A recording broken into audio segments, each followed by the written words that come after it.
What's going on TikTok? This is my first comic book review, and we're going to be reviewing Wolverine, Black and White, and Blood. So this comic book basically is chopped up little stories of Wolverine, Black and White, of course, and the blood being red, the art style of it, but taking like cherry picking stories throughout the Wolverine's whole 616 timeline run, I believe. So basically taking great parts and telling the story. Like there's one when with Kate Pride.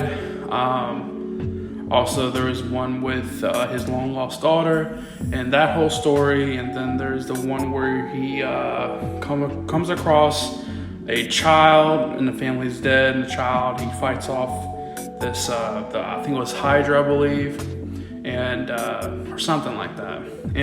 But it's basically just Wolverine being Wolverine, told in a Wolverine type style story, chopped up into little story parts. And they're great stories, by the way, short stories, and just bloody everywhere, just Wolverine like you would expect it to be. And yeah, and it's a great read. So like it's just, I like this kind of story where they're kind of like short little stories, but told in a way, just in a way. So art style, like the art itself is what really speaks for me. And the comic book, I mean, the stories are great and all, like the action and everything, the blood, but the actual art of it.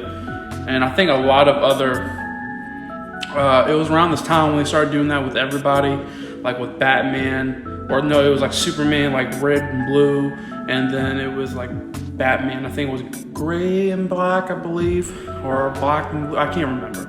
But essentially they were doing the same kind of thing with other comics. And it gave me a lot of Frank Miller vibes, even though the style of it wasn't Frank Miller, but the art of it kind of color-wise, it was like Frank Miller. I would have to basically give this comic book a rating of a 7.5 out of 10. Not the greatest comic book story, essentially nothing compared to like, I don't know, like Secret Empire or Dark Knight or Born Again. But the art style, it's a comic book just to sit back and relax and just read a great story, or chopped up stories, if you will. So that's my review and rating of Black, White, and Red. Well, Black, White, and Red. Black, White, and Red.